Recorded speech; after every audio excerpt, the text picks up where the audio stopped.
watching episode 1 of Beyond Potential, where we go far beyond what anyone thought we could do. Today we're going to talk about 6 laws for exceptional communication. Now, you've probably heard this quote from John Maxwell. It says that everything rises and falls on leadership. The thing is, as a leader, you're trying to get a group of people from one location to a certain destination. But if you have a vision that you can't communicate, if you've got a task that needs to happen, but you can't clearly say it or communicate it to your followers, then you can't ever expect them to get anywhere.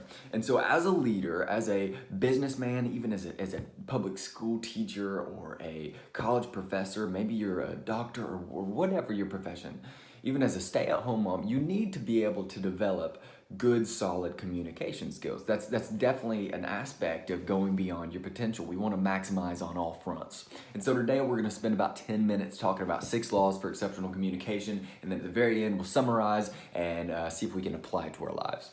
So law 1, begin with the purpose in mind. This is really important because there's nothing worse than being in a conversation with somebody who maybe they know what they're trying to say in their heads, but it's almost like they're talking in circles. And so the conversation could go on and on and on, but they're really not saying much of anything. Clear communication starts with a sense of purpose. Before you open your mouth, you need to have something in your mind, a roadmap that says, okay, this is what I'm going to accomplish, this is what I need to communicate, and I'm going to do it clearly. So you've got to begin with the purpose in mind. That's law 1. Law 2, don't get ahead of yourself. The more you learn on a certain topic, the more time you spend in study, the more you'll know than everybody else. And I don't mean that in a prideful way, but when you speak to somebody on a subject that you're an expert on, it's often easy to come off as somebody who is just so high on the totem pole that everything they're saying just kind of falls short. One good example of this is in the pastor world. A lot of times you got pastors and ministry leaders who speak over their congregation's heads because they've got this specialized knowledge and training, which is not a bad thing at all. But they throw out big terms, they throw out concepts that they expect everybody to grasp. But in reality, they don't realize that they're so much further along in their knowledge on that topic than everybody else who's listening. And like I said, this is definitely not something you want to approach with pride, but you do have to be careful that when you're talking, that you don't talk about the subject in an expert way. Or you can talk about expert content, but you have to do it in a simple way. And that kind of leads us to our law number 3. So don't get ahead of yourself, and then speak simply, not stupidly. Now, it's one thing to communicate with passion and simplicity, but it's completely another to oversimplify. If you're an expert on a subject, you should be able to say what you need to say, valuable content, in a simple fashion so that everyone can understand it. But you don't need to say it stupidly. I want to read this excerpt from a speech from Winston Churchill. It's a perfect example of simple, intelligent communication. Churchill says, "We shall go to the end. We shall fight in France. We shall fight on the seas and oceans. We shall fight with growing confidence and growing strength in the air. We shall defend our island, whatever the cost may be. We shall fight on the beaches. We shall fight on the landing grounds. We shall fight in the fields and in the streets. We shall fight in the hills. We shall never surrender. And even if, which I do not for a moment believe, this island or part of it were subjugated and starving, then our empire beyond the seas, armed and guarded by the British fleet, would carry on the struggle, until in God's time, the new world with all its power and might steps forth to rescue and liberate the old world." You get what he's saying there. He's saying that we're going to fight to the finish. He does it in an elegant way, but he doesn't speak so complicated, so high up on the scale of abstract thought that you can't just apply what he says, you can't just understand what he says. He's speaking simply, he's not speaking stupidly, and he's not getting ahead of himself at the same time. So man, he's definitely applying 1, you begin with your purpose in mind. He knows what he's talking about. Step 2, don't get ahead of yourself. And step 3, speak simply, not stupidly. And that leads us to law number 4, don't leave open ends. The goal of communication is action. People usually don't just talk to talk, and if they do, then they're wasting their time. We probably all know somebody who does that. Maybe it's us. But if you don't leave a person with a specific thing to apply, then what good is your communication? So think about this. If you've been asked to give a presentation, maybe it's at work or at school, you've been asked to present some sort of information. If you just spit out the facts and don't have some point of application, some point of, hey, all right, now that we know all this, I want you to take all this knowledge and go apply it, then I would argue that your communication is not worth much at all. The best communicators leave their audience with something to do. And so whether that's just a simple conversation in the hallway at school or a simple conversation at work, I mean, you need to end your conversations with a point of action. I mean, unless you're just talking about sports or something like that, but even then you're trying to invoke passion. You're trying to convince someone to believe something that you're saying. You're trying to invoke action, really. And so you need to make sure that when you're communicating to a group of people or even a single person, that you leave them with some point of action. Don't leave it open-ended. All right, Law 5, speak enthusiastically.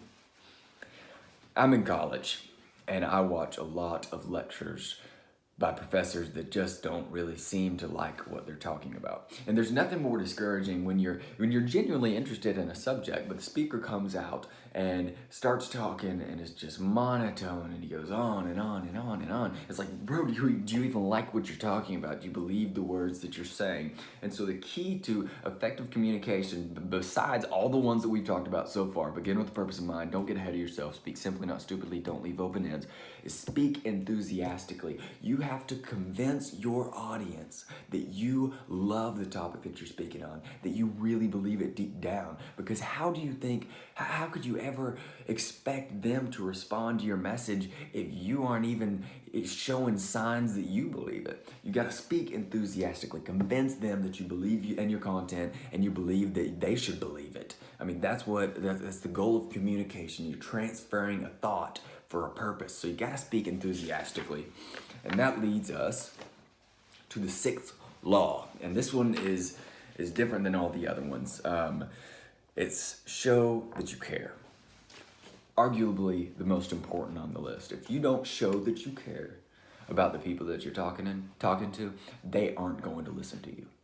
It's as simple as that. Like, imagine if you went into a room with a counselor. You've got an issue in your life that needs to be resolved, and you start talking and saying, you know, I've been struggling with this, I need some help with this, and they're kind of zoned out to the side. Their eyes start to wander a little bit, and you can sense in your heart that they're not really paying attention to what they're saying. And they might be an expert, but they're not showing you that they care about what you're saying. And so you need to remember, when you're having conversations with people, you need to relate with them on a deep level, to where you show that, you know, I'm interested in you as a person. Sure, I'm trying to convince you of something, but I don't think you're just an object to be convinced.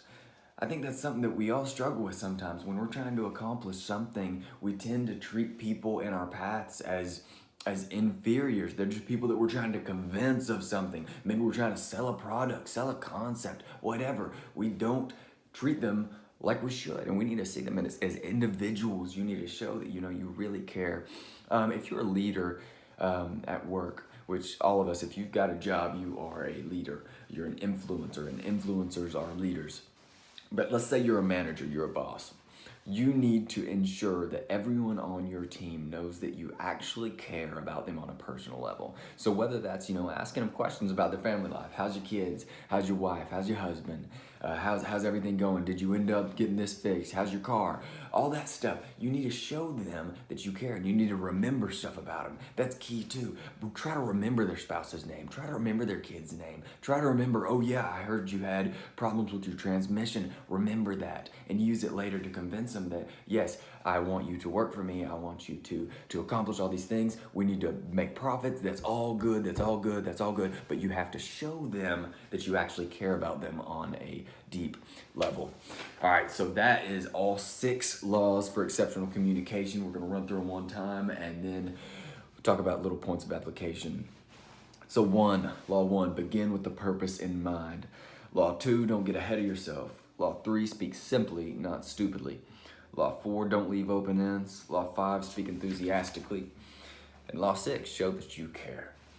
If you apply all these things to your life, and yes, it's going to take some work, you can become an exceptional communicator. And so I'm going to put this on my website. The website is talksalot.wordpress.com, and you might start to understand why I named it like that. You can also follow me on Instagram and Twitter at jtalksalot. Post all kinds of content on there that you might find helpful. Stay alert. I'm writing new ebooks all the time, posting new content on the website.